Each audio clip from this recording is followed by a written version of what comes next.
And thank you so much for joining us for our first episode of From the Dressing Room here at Sagerstrom Center for the Arts. My name is Kelly Moody, and I'm here from Greer's OC-TV. And joining me are two very special stars. We have Cody Jamison-Strand, who plays Elder Cunningham, and Elder Price, played by David Larson. So we've got both of them here.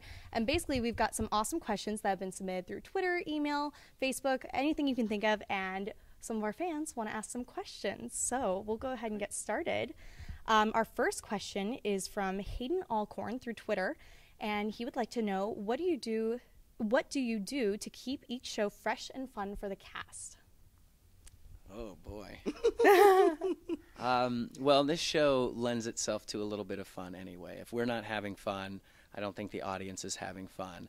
And the cool part about it is to have fun within a certain constraint, which is the script. So you can have, right? I mean, if you're at the playground, you're either going to have... Most of the time. Well, I mean, we follow the script pretty closely.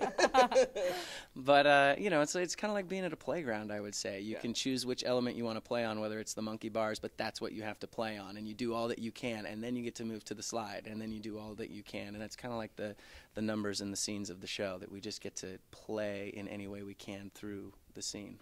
Oh, yeah. That was... really good. I like the playground analogy. I like that a lot. Yeah. I choose to play the monkey bar, so I'm going to do the well, slide. where do you have a lot of fun? At the playground. Yeah. So, you know. Yeah. So this is really a playground for you. The stage is your playground. Yeah. Oh, it really is, yeah. So this is from Izzy Scope from Twitter as well. Izzy Scope. Nice handle there. What other Broadway shows have you both been in? None. You've been in this one. Oh, that's true. I did this one on Broadway. That's true. I thought I was saying none other. I have only been in one. Your David? home is Book of Mormon. My home is Book of Mormon. I did my first show was Good Vibrations, which is a Beach Boys musical. Then I did Billy Elliot, which won the Tony Award that year. That was really fun.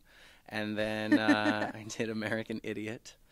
And then I just did a show called Hands on a Hard Body. And shortly after that, I got this, but not in New York. Look at you. Yeah, so. Very impressive. Do either of you have plans after this? Work, please. They're looking for jobs, so if you have anyone big connected to Broadway, yeah, they're it would be a lot of fun. something. We'd love to come work for you. Yeah, fantastic. This is a question from Andrea. What preparation did you do for this role, and have either of you read the Book of Mormon? Well, Andrea.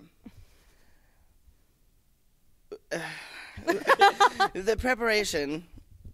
Oh, here we go. I'll start with, have any of us read the Book of Mormon? I have not. I've tried. But, you know, keeping true to my character, I haven't really gotten through it very much. But in preparation, I guess, I saw it a slew of times before I did the show, and I sort of studied the original, i.e. Josh Gad. And that was sort of my homework. Now, you also mentioned you sort of kind of earlier when we were talking, read it on stage. Oh, yeah. Just a couple lines here and there. A little snippets whenever I have any downtime at all. We don't have much downtime. And you haven't read it either, I'm assuming? No, I have not read it. I had to understand the script before I could ever even get into the book itself. So I don't think you need to read it in order to even see the show, which is great. Yeah. I think that you will understand a lot of it, and you'll actually, you know, learn a little bit about just religion in general, I think. Very cool. Okay, this is a question from Michael. What is your favorite part of the show and why? I have my favorite part. I've got two favorite parts. My favorite part to watch on stage is Turn It Off. My favorite part to do is Spooky Mormon Hell Dream. Oh. My favorite part I don't have to watch. My favorite part to do is Baptize Me. That's my favorite song on the show. That song is awesome. That's my favorite song. But I have to watch. I don't know.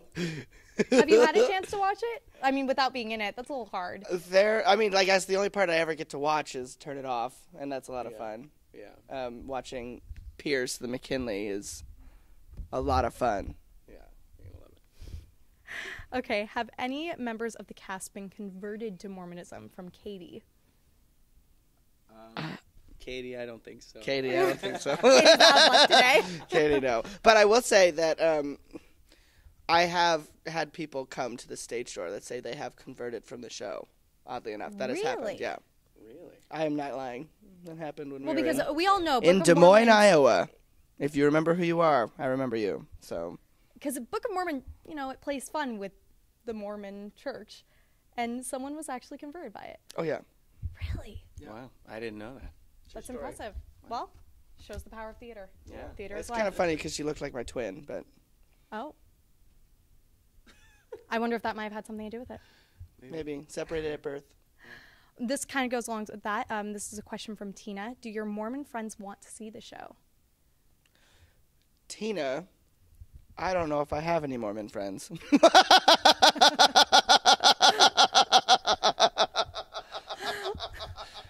And if you come to the show, you'll hear that laugh a few times throughout. I grew up with a lot of Mormon friends, and I definitely know that there are some that are dying to see it, and some that maybe won't come and see it. But you know, yes. Were they offended at all by you doing the show, or just in general from the show? No, I don't think offended. I think you can't be offended unless you see the show. So Sure. I mean, there's no way to be offended unless you see the show, and I don't think that it pokes fun of Mormons specifically. I think there's a sarcasm in the humor that actually the Mormons that I have talked to that have seen the show, they get the jokes a lot more. So it's kind of it can be a win-win situation. It's sort of a joke that everyone's in on. Yeah, you know, it's There's a lot of other things happening in the show that have nothing to do with the Mormons that are gonna knock your socks off. So. Oh, that's absolutely I'm true. so excited. So this is a question from Kieran. If you had the choice to go on an actual Mormon mission, where would you prefer to go? Japan. Yeah. Japan. Why? I'd love to go to Japan. Well, every day in the show, one of the groups of Mormon at the very beginning, one of the pairs gets sent to Japan. Yeah. And I am so jealous of that I use it in the show. I get mad. Why wasn't it me? I think I'd go to Orlando. Okay. Yeah. Sunny in Orlando. Yeah. Summers might be a little hot. She is. I know she's seeing the show tonight, and so I'm saying something really funny right now that those of you who have seen it are getting. She doesn't get it yet, but she will know tonight. She will understand what that means. I'm excited. Yeah. I may have to go back and look at this again, have a post-commentary You about will. that. Yeah, exactly. You'll get it tonight. Great. Okay, so Cody, since you have been involved with all 3 U.S. companies, how would you describe each one in one word? From Leanna. Leanna. One word? Only one word? Just one. Leanna. Okay. This is going to... I'll start with the first national tour. I don't know, initiation. That would be the word because it was my first. Okay. Broadway company was, I'll use the word grandeur. Got quite the vocabulary. To describe them because they've all done 1.5 million shows and, you know, working with them was fun. For this show, I will say, young. Everyone's my age. Is that not typical? Well, not really. I mean, everyone in the Broadway show is a little older. Okay. Because Makes sense. They've been around. They're seasoned. they'd been with the show, you know, in all of the workshops before that, and so the show, you know, for 6 years before it even opened. Yeah. So they're all a little older, but this one's like young and fresh and a lot of fun. Very good. And okay, this is a hard one, and it's okay if this is your second favorite. But the question is, what is your favorite musical? And it's again from Kieran. Kieran. Because we all know Book of Mormon's probably your favorite. Kieran's Probably. asking tough questions here. Oh, gosh. You can answer first. My favorite musical of all time is The Man of La Mancha. Not The Man. Man of La Mancha. The Man. Man of La Mancha. I like the classics. Yeah. I guess... Ooh. Probably, and this is going to sound weird, but one of the first shows that I ever saw in Portland, Oregon, where I grew up, was Cats. And I love Cats. Cats was my first musical. I was so young and so blown away by the spectacle and the choreography. I don't know if it would be my favorite show today, but at that time, so therefore it's always going to hold a special place in my heart. I think the first time I saw it Pantages, and it was incredible. Yeah. But I remember being very unsure of what was happening most of the time because I was so young, but very excited that they were cats. Yeah. Yeah. Well, that actually sums it up for this first episode, but thank you so much. You guys get to be the first. So thank all of you for tuning in with us and watching this great show. If you want a chance to ask some Broadway stars some questions, make sure that you are following Segerstrom Arts and Greer Wilder at Twitter, and we can get some of your questions up here, and you'll also get all the latest news on upcoming shows here at Segerstrom Center of the Arts. And thank you both for joining us. This has been a great time. I'm so excited to see the show. Yeah. Thank you. Bye, guys.